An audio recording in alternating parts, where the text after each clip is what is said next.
Hello students, very good morning. This is Suraj Kumar. Welcome to my YouTube channel learning with Suraj sir. Dear students, जैसा कि मैंने पिछले video में आपको बताया था, पास्ट इंडेफिनिट टेंस का जो बेसिक टू एडवांस रूल्स है डियर स्टूडेंट, मैंने आपको जो भी बेसिक टू एडवांस में जो भी रूल्स आते हैं मैंने आपको अच्छे तरीके से समझाया था। और मैं उम्मीद करता हूँ डियर स्टूडेंट, जो भी मैंने आपको बताया था पास्ट इंडेफिनिट टेंस का, चाहे आपका बेसिक हो चाहे आपका एडवांस हो, मैं उम्मीद करता हूँ डियर स्टूडेंट जो भी मैंने रूल्स बताया था, चाहे आपका बेसिक का हो गया चाहे एडवांस का हो गया, मैं उम्मीद करता हूँ आपको अच्छे तरीके से समझ में आया होगा। तो डियर स्टूडेंट, आज का जो हमारा सेशन है और आज का जो हमारा टॉपिक है dear student, past continuous tense है डियर स्टूडेंट। आज हम बताएंगे कि किस तरीके से हम पास्ट कंटिन्यूअस टेंस को हिंदी में पहचानते हैं, किस तरीके से हम उसको हिंदी में पहचान कर इंग्लिश में ट्रांसलेट करते हैं। इसके अलावा डियर स्टूडेंट, मैं आपको ये भी बताऊंगा कि किस तरीके से डियर स्टूडेंट हम इंग्लिश में भी पास्ट कंटिन्यूअस टेंस को पहचानते हैं। क्योंकि डियर स्टूडेंट, हमेशा याद रखिएगा कि टेंसेज को पहचानना बहुत ज़रूरी होता है। अगर आप टेंस को पहचान नहीं पाएंगे डियर स्टूडेंट, जो अगला हमारा आने वाला जो टॉपिक होगा, लाइक आपको active voice, passive voice, narration जैसे डायरेक्ट एंड इनडायरेक्ट स्पीच आप नहीं कर पाएंगे। तो डियर स्टूडेंट, जो पहचानना बहुत इंपॉर्टेंट है, चाहे हिंदी में पहचानना हो चाहे इंग्लिश में पहचानना हो। तो आइए डियर स्टूडेंट, आज का जो सेशन है, आज का सेशन हम स्टार्ट करते हैं। आज का हमारा सेशन है पास्ट कंटिन्यूअस टेंस। आज हम पढ़ेंगे पॉजिटिव सेंटेंस। आज मैं आपको बताऊंगा कि किस तरीके से डियर स्टूडेंट हम पॉजिटिव सेंटेंस को पहचानते हैं और पहचान कर ट्रांसलेट करते हैं। तो डियर स्टूडेंट, आइए ध्यान दीजिएगा कि जिस वाक्य के क्रिया के अंत में, आपको यही ध्यान देना है डियर स्टूडेंट, टेंस में हमें यही ध्यान देना है कि जिस वाक्य के क्रिया के अंत में, क्रिया आपको हमने बताया कि जैसे खाना, पीना, सोना, बैठना, नहाना, मारना, तोड़ना, फोड़ना, ये सारे क्या हैं डियर स्टूडेंट, वर्ब्स है। तो ये डियर स्टूडेंट ध्यान दीजिएगा कि जिस वाक्य के क्रिया के अंत में रहा था, रही थी, रहे थे शब्द आते हैं, उसे पास्ट कंटिन्यूअस टेंस कहते हैं। एक बार मैं फिर से रिपीट करता हूँ डियर स्टूडेंट, आपको यही ध्यान देना है कि जिस वाक्य के क्रिया के अंत में रहा था, रही थी, रहे थे शब्द आता है, उसे हम पास्ट कंटिन्यूअस टेंस कहते हैं। डियर स्टूडेंट, मैं उम्मीद करता हूँ आपको समझ में आ रहा होगा। आपको बस यही ध्यान देना है कि जिस वाक्य के क्रिया के अंत में अगर रहा था, रही थी, रहे थे शब्द आता है डियर स्टूडेंट, तो हम तुरंत पहचानेंगे क्या है, आपका पास्ट कंटिन्यूअस टेंस है। डियर स्टूडेंट, ध्यान दीजिएगा कि पास्ट कंटिन्यूअस टेंस में ये भी होता है कि ये ऐसे सेंटेंसेस होते हैं, ये ऐसे वाक्य होते हैं जो पास्ट में, जो बीते हुए समय में आपके जारी होते हैं। इनको ट्रांसलेट करने के लिए डियर स्टूडेंट जो रूल्स होता है, आपका रूल्स क्या होता है डियर स्टूडेंट कि फर्स्ट ऑफ ऑल हम सब्जेक्ट लिखते हैं। सब्जेक्ट के बाद डियर स्टूडेंट हम वाज या वर्ब का प्रयोग करते हैं। फिर डियर स्टूडेंट हम वर्ब के फर्स्ट फॉर्म में आईएनजी का प्रयोग करते हैं। उसके बाद डियर स्टूडेंट अगर ऑब्जेक्ट दिया है तो ऑब्जेक्ट लिखते हैं। अगर इसके बाद डियर स्टूडेंट अगर आपका कंप्लीमेंट आता है तो कंप्लीमेंट लिखते हैं। मैं एक बार फिर से रिपीट करता हूँ डियर स्टूडेंट, पहचानना बहुत ज़रूरी है। क्या है पहचान हिंदी में? जिस वाक्य के क्रिया के अंत में रहा था, रही थी, रहे थे आएगा, समझ जाइएगा वो क्या है, आपका पास्ट कंटिन्यूअस टेंस है। तो रूल ऑफ ट्रांसलेशन क्या है? रूल ऑफ ट्रांसलेशन क्या है dear student? First of all आपका असेटिव सेंटेंस में चाहे पॉजिटिव हो चाहे नेगेटिव हो, फर्स्ट ऑफ ऑल हम क्या करते हैं डियर स्टूडेंट, सब्जेक्ट लिखते हैं। सब्जेक्ट के बाद डियर स्टूडेंट अब हम यहाँ ध्यान देंगे कि वाज का प्रयोग करेंगे कि वर का प्रयोग करेंगे। तो डियर स्टूडेंट ध्यान दीजिएगा कि वाज का मतलब क्या होता है। फर्स्ट ऑफ ऑल ये जान लीजिए कि वाज का मतलब क्या होता है। डियर स्टूडेंट, वाज मतलब होता है आपका, वाज मतलब होता है था, थी। वाज मतलब क्या होता है डियर स्टूडेंट? था, थी। फिर डियर स्टूडेंट वर का मतलब होता है आपका थे। वाज मतलब आपका था, थी, वर मीन्स क्या होता है आपका थे होता है। तो डियर स्टूडेंट ये ध्यान दीजिएगा, अब हमें रूल्स में कैसे इसको वाज या वर का कैसे प्रयोग किया जाता है। जरा ध्यान दीजिएगा कि अगर डियर स्टूडेंट अगर सब्जेक्ट हमारा ही, सी, इट, डियर स्टूडेंट ध्यान दीजिएगा, अगर हमारा सब्जेक्ट ही, सी, इट, ये क्या डियर स्टूडेंट, ये प्रोनाउन है। बा dear student, he, she, it, ये क्या है आपका प्रोनाउन है डियर स्टूडेंट। या इसके बाद डियर स्टूडेंट अगर आपका सिंगुलर नाउन, ये क्या है आपका सिंगुलर प्रोनाउन है डियर स्टूडेंट, क्या है सिंगुलर प्रोनाउन है डियर स्टूडेंट, ध्यान दीजिएगा सिंगुलर प्रोनाउन है। अगर आपका ही, सी, इट सिंगुलर प्रोनाउन आता है या इसके अलावा डियर स्टूडेंट कोई भी आपका सिंगुलर नाउन आया, जैसे किसी का भी नाम dear student like Mohan, Sohan, Sita, Gita, किसी का भी नाम है जिससे हमें एक व्यक्ति, एक वस्तु या एक स्थान का ज्ञान हो, वो क्या होता है आपका सिंगुलर होता है। जब भी आपका सिंगुलर नाउन आ जाए डियर स्टूडेंट, सिंगुलर नाउन आता है तो ऐसे कंडीशन में हम क्या करेंगे डियर स्टूडेंट, वाज का प्रयोग करेंगे। ध्यान दीजिएगा डियर स्टूडेंट कि जब भी आपका सिंगुलर प्रोनाउन आ जाए, जैसे ही, सी, इट या मोहन, किसी का भी नाम, किसी व्यक्ति का नाम, किसी वस्तु का नाम, जब भी आपका सिंगुलर नाउन आता है तो ऐसे कंडीशन में हम क्या करते हैं डियर स्टूडेंट, वाज का प्रयोग करते हैं। मैं उम्मीद कर रहा हूँ डियर स्टूडेंट आपको समझ में आ रहा होगा कि जब भी आपका सिंगुलर नाउन आता है या सिंगुलर प्रोनाउन आता है तो हम वाज का प्रयोग करते हैं। फिर डियर स्टूडेंट ये भी ध्यान दीजिएगा कि वाज का हम प्रयोग वहाँ भी करते हैं जहाँ, अगर आप ऐसे ध्यान दीजिएगा, अगर आपका ही से इट आता है या सिंगुलर नाउन आता है हम वाज का प्रयोग करते हैं, या डियर स्टूडेंट वाज का प्रयोग करना हो तो अगर हिंदी में आप देखते हैं कि वाक्य के अंत में, अगर हिंदी में आपका क्या आ जाए, वाक्य के अंत में रहा था या रही थी। डियर स्टूडेंट ध्यान दीजिएगा, हिंदी में अगर बात करें वाज का प्रयोग कैसे किया जाएगा हिंदी में, अगर आपको रहा था, रही थी भी दिख जाता है तो ऐसे में डियर स्टूडेंट हमें सब्जेक्ट नहीं ध्यान देना, हमें क्या लिख देना है, वाज का प्रयोग कर देना है। ये ध्यान दीजिएगा डियर स्टूडेंट, अगर आपका हिंदी में रहा था, रही थी वाक्य के अंत में आता है तो हम क्या करते हैं, वाज का प्रयोग करते हैं। अदरवाइज डियर स्टूडेंट ध्यान दीजिएगा कि मैंने आपको बता ही दिया कि किस तरीके से कहाँ वाज का प्रयोग करोगे। अगर आपका सब्जेक्ट सिंगुलर आता है, चाहे करता एक वचन, चाहे करता आपका सिंगुलर हो, प्रोनाउन हो, चाहे आपका करता आपका नाउन हो, आपको ये ध्यान देना है कि अंत में अगर आपका सिंगुलर सब्जेक्ट आया है और अंत में अगर आपका रहा था, रही थी आता है तो हम क्या करेंगे, वाज का प्रयोग करेंगे। डियर स्टूडेंट मैं उम्मीद करता हूँ आपको वाज का क्लियर हुआ होगा। अब देखिए वर्ग का प्रयोग कहाँ करते हैं डियर स्टूडेंट, वर्ग का जो प्रयोग करते हैं डियर स्टूडेंट, वर्ग का जो प्रयोग करते हैं, ध्यान दीजिएगा कि वर्ग का जो प्रयोग होता है आपका, यहाँ एक बात और याद दीजिएगा डियर स्टूडेंट कि आई भी आना चाहिए। यहाँ आई आपका एज ए सिंगुलर वर्क करता है, सिंगुलर है ही फिर भी एज ए सिंगुलर वर्क करता है। अगर आई भी आ जाता है, आई के साथ भी वाज का ही प्रयोग होता है, आई, ही, सी, इट, और कोई भी आपका सिंगुलर नाउन होगा तो हम वाज का ही प्रयोग करेंगे। वर्ड में ध्यान दीजिएगा डियर स्टूडेंट कि जब भी आपका वी आए, वी डियर स्टूडेंट ध्यान दीजिएगा, जब भी आपका we, you, they, we, you, they, ये क्या डियर स्टूडेंट, ये प्लूरल प्रोनाउन है। क्या है, प्लूरल प्रोनाउन है। फिर डियर स्टूडेंट अगर आपका प्लूरल नाउन आता है, suppose that boys, girls, children, तो ऐसे कंडीशन में डियर स्टूडेंट हम क्या करते हैं, वर्ग का प्रयोग करते हैं। एक बार मैं रिपीट करता हूँ डियर स्टूडेंट, अगर आपका सब्जेक्ट के रूप में वी, यू, दे, ये क्या आपका प्रोनाउन है, अगर बहुवचन प्रोनाउन आता है, या डियर स्टूडेंट सिंगुलर, अगर आपका प्लूरल नंबर, अगर आपका नाउन आता है तो ऐसे कंडीशन में हम क्या करते हैं, वर्ग का प्रयोग करते हैं। अगर हमें हिंदी में डियर स्टूडेंट, अगर हमें हिंदी में वर्ग का प्रयोग करना हो तो ये ध्यान दीजिएगा कि वाक्य के अंत में डियर स्टूडेंट क्या आना चाहिए, रहे थे। क्या आना चाहिए डियर स्टूडेंट, रहे थे। अगर आपका रहे थे आता है डियर स्टूडेंट तो ऐसे कंडीशन में हम क्या करते हैं, वर्ग का प्रयोग करते हैं। तो मैं उम्मीद कर रहा हूँ डियर स्टूडेंट आपको वाज और वर्ग का जो प्रॉब्लम है आपको समझ में आ रहा होगा कि किस तरीके से हम वाज का प्रयोग करते हैं, किस तरीके से वर्ग का प्रयोग करते हैं। तो डियर स्टूडेंट हिंदी में रहे थे आएगा तो हम क्या करेंगे, वर्ग का प्रयोग करेंगे।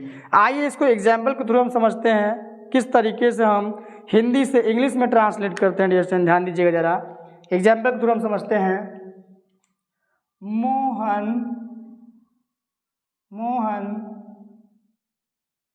सब्जी बेच रहा था। डियरेशन ध्यान दीजिएगा, मोहन सब्जी बेच रहा था। या ध्यान दीजिएगा डियरेशन कि फर्स्ट ऑफ ऑल इसको ट्रांसलेट करने से पहले डियरेशन हम क्या करते हैं कि सेंटेंस को देखते हैं और पहचानने का काम करते हैं। तो हमने आपको बताया कि जिस वाक्य के क्रियाकर्म में रहा था है, अगर आपका रहा था आता है, रही थी आता है, रहे थे आता है, तो ऐसे कंडीशन में क्या होगा आपका पास्ट कंटिन्यूअस टेंस होगा।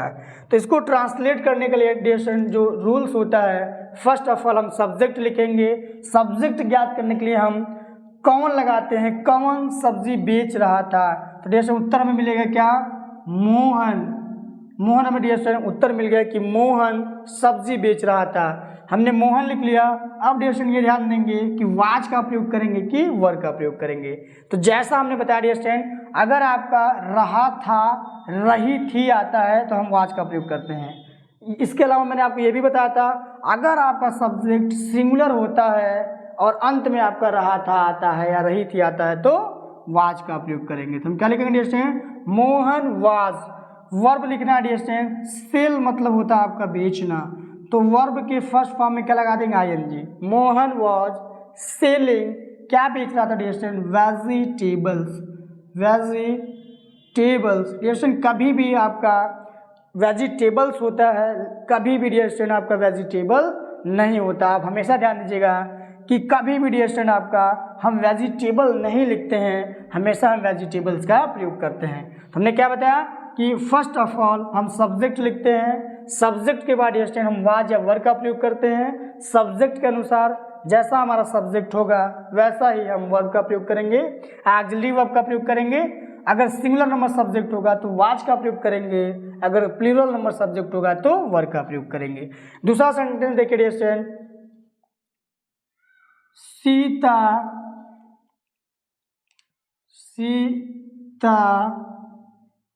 विद्यालय जा रही थी।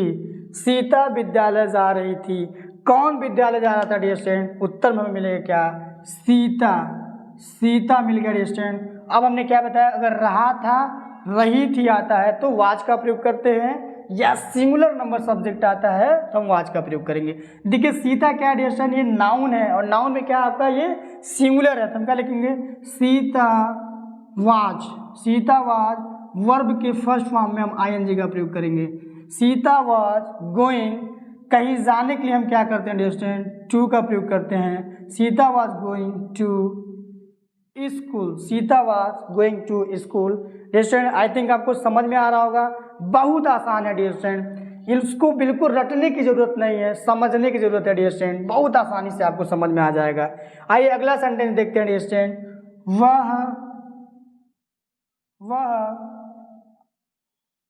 वह सब्जी खरीद रहा था। वह सब्जी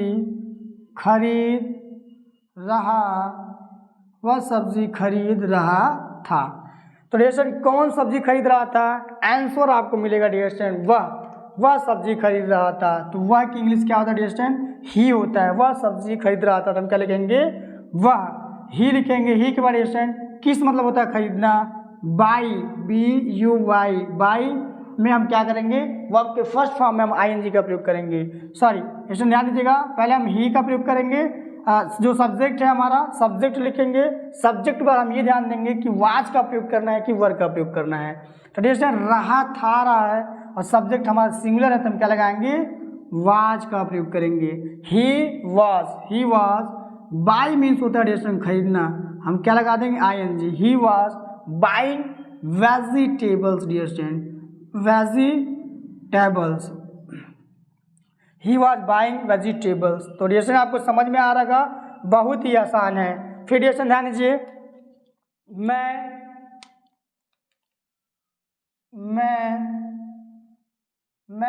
अंग्रेजी में क्लास में अंग्रेजी पढ़ा रहा था।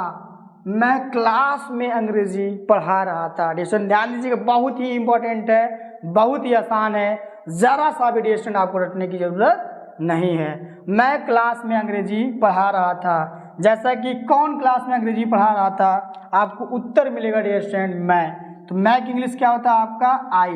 अब हमने क्या बताया, अगर सब्जेक्ट आपका सिंगुलर हो, आई, ही, सी, इट या किसी का भी नाम सिंगुलर नंबर नाउन हो, तो हम वाज का प्रयोग करते हैं। देखिए रहा था, मैं आ रहा, क्या आ रहा आपका रहा था, तो हम था की अंग्रेजी क्या लिखेंगे डिस्टेंस वाज।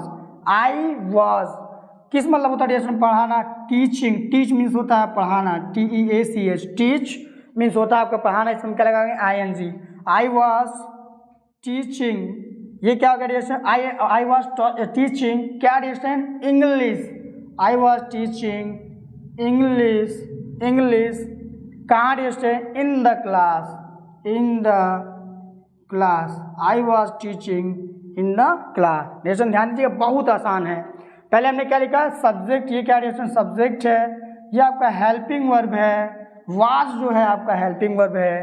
टीचिंग डिस्टेंस क्या है आपका मेन वर्ब है। इंग्लिश हमने आपको बताया, इंग्लिश जो है आपका ऑब्जेक्ट है। डिस्टेंस ध्यान दीजिएगा, ऑब्जेक्ट ज्ञात करने के लिए दो तरीका होता है। एक क्या होता है कि वाक्य में क्या लगा दिया जाए, वाक्य में क्या लगाने से जो ऑब्जेक्ट मिलता है डिस्टेंस वो डायरेक्ट ऑब्जेक्ट होता है, और वाक्य में किसको लगाने से जो हमें उत्तर मिलता है वो इनडायरेक्ट ऑब्जेक्ट होता है। तो डिस्टेंस ध्यान दीजिएगा, सब्जेक्ट आपका आई है, वाज आपका हेल्पिंग वर्ब है, टीचिंग जो है डिस्टेंस मेन वर्ब है, मेन वर्ब में ING का प्रयोग हुआ है। इंग्लिश जो है डिस्टेंस ये क्या आपका ऑब्जेक्ट है। मैं क्लास में क्या पढ़ा रहा था, इंग्लिश क्या लगाने से जो हमें उत्तर मिलेगा क्या होगा डिस्टेंस डायरेक्ट ऑब्जेक्ट होगा। फिर डिस्टेंस ध्यान दीजिएगा, इन the class, in the class क्या आपका कॉम्प्लीमेंट है। तो डिस्टेंस क्या हमने यूज किया, सब्जेक्ट प्लस वाज या वर्ब, सब्जेक्ट के अनुसार हम लगाते हैं, उसके बाद वर्ब के फर्स्ट फॉर्म में ING लिखते हैं, उसके बाद डिस्टेंस ऑब्जेक्ट, ऑब्जेक्ट के बाद अगर आपका कॉम्प्लीमेंट का प्रयोग हुआ होगा तो हम कॉम्प्लीमेंट का प्रयोग करते हैं। तो जैसे आई थिंक आपको समझ में आ रहा होगा। अगला एग्जांपल देखिए डिस्टेंस, वे वे वे क्रिकेट, वे क्रिकेट खेल रहे थे, वे क्रिकेट खेल रहे थे। तो डिस्टेंस देखिएगा बहुत आसान है। आप जैसे ही सेंटेंस को देखेंगे आपको क्रिया पे, क्रिया के अंत में आपको ध्यान देना है कि अगर रहा था, रही थी, रहे थे आता है तो तुरंत हम पहचानेंगे कि ये कौन सा टेंस आपका पास्ट कंटिन्यूअस टेंस है। तो वे क्रिकेट खेल रहे थे, कौन क्रिकेट खेल रहा था डिस्टेंस, तो वे, तो आपको आंसर मिल गया। जो सब्जेक्ट है, सब्जेक्ट हमें मिल गया वे, तो वे की इंग्लिश क्या होता है डिस्टेंस दे, दे मीन्स होता है आपका वे, दे लिख दिया। अब हमें ये ध्यान देना है कि वाज का प्रयोग करेंगे कि वर्ब का प्रयोग करेंगे। तो डिस्टेंस हमारा जो सब्जेक्ट है प्लूरल है, और वाक्य के अंत में क्या रहा आपका रहे थे, तो थे किस मीन्स होता है डिस्टेंस वर्ब मीन्स होता है क्या आपका थे। कहीं भी अगर आपका रहे सब्जेक्ट के साथ, अगर आपका सब्जेक्ट आ रहा है वाक्य के अंत में रहे थे आ रहा है, तो एक्सिलरी वर्ब के रूप में हम क्या लिखते हैं वर्ब का प्रयोग करेंगे। तो लिखेंगे डिस्टेंस क्या, दे वर, दे वर, उसके बाद क्या लिखेंगे वर्ब क्या है आपका प्ले मीन्स होता है डिस्टेंस खेलना, दे वर प्ले में ING का प्रयोग करोगे आप। दे वर प्लेइंग क्या खेल रहा था cricket, they were playing cricket, they were playing cricket. देखिए दोस्तों कितना आसान है, कितना आसानी से आप पहचान ले रहे हैं, कितना आसानी से आप उसको ट्रांसलेट कर ले रहे हैं। ध्यान दीजिएगा दोस्तों, हिंदी में पहचानने का तरीका क्या होता है, रहा था, रही थी, रहे थे। इंग्लिश में पहचानने का तरीका क्या होता है दोस्तों कि सब्जेक्ट के साथ वाज या वर्ब लगा होगा, फिर आपका क्या होगा वर्ब में ING लगा होगा। एक बार मैं फिर से रिपीट करता हूँ दोस्तों, इंग्लिश में कैसे पहचान होगा, सब्जेक्ट होगा, सब्जेक्ट के साथ आपका वाज या वर्ब का प्रयोग होगा, फिर डिस्टेंस वर्ब में ING लगा होगा। जब भी आपका वाज या वर्ब के साथ वर्ब में ING लगा होगा तुरंत आप पहचानेंगे कि ये जो टेंस है ये कौन सा टेंस है, पास्ट कंटिन्यूअस टेंस है। तो डिस्टेंस मैं उम्मीद करता हूँ आपको आज का जो सेशन है आपको समझ में आया होगा। अगर समझ में आया डिस्टेंस तो फर्स्ट ऑफ ऑल इसका स्क्रीनशॉट ले लीजिए डिस्टेंस।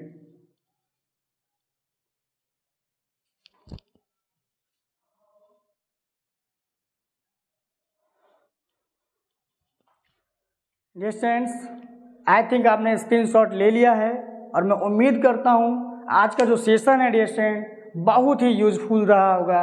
आपको जो भी बेसिक है इसका पास्ट कंटिन्यूअस टेंस का हिंदी में पहचानना, किस तरीके से हिंदी में पहचान कर किस तरीके से हम इंग्लिश में ट्रांसलेट करते हैं, सारी चीज़ें आपको समझ में आया होगा। तो डियर स्टूडेंट, मैं उम्मीद करता हूँ कि आपको सारी चीज़ें बेहतर तरीके से समझ में आया होगा। अगर समझ में आया डियर स्टूडेंट तो हमारा जो चैनल है, हमारे चैनल को सब्सक्राइब करिए। हमारा चैनल नेम है dear student learning with Suraj sir. इस पर डियर स्टूडेंट अपने सब्सक्राइब करिए ही। आपके अलावा जो भी आपके फ्रेंड्स हैं, जो भी आपके क्लासमेट्स हैं, अगर वो इंग्लिश ग्रामर सीखना चाहते हैं, कॉम्पिटिटिव एग्ज़ाम की तैयारी करते हैं, इसके अलावा अगर वो बोर्ड एग्जाम्स की तैयारी करते हैं डियर स्टूडेंट, तो हमारा जो चैनल है लर्निंग विद सूरज सर उनके लिए बहुत ही ज़्यादा यूजफुल होगा। और डियर स्टूडेंट इसके अलावा अगर आप dear student primary UP TET की तैयारी कर रहे हैं, primary UP TET, UP TET primary, UP TET junior, इसके अलावा यूपी टीजीटी पीजीटी की तैयारी कर रहे हैं डियर स्टूडेंट, तो भी आपके लिए हमारा जो चैनल है बहुत ही ज़्यादा आपके लिए डियर स्टूडेंट वैल्यूएबल है और बहुत ही ज़्यादा डियर स्टूडेंट इससे आपको हेल्प मिलेगा। तो डियर स्टूडेंट अभी तक आपने सब्सक्राइब नहीं किया है तो प्लीज़ हमारे चैनल को सब्सक्राइब करिए। Thank you very much dear students.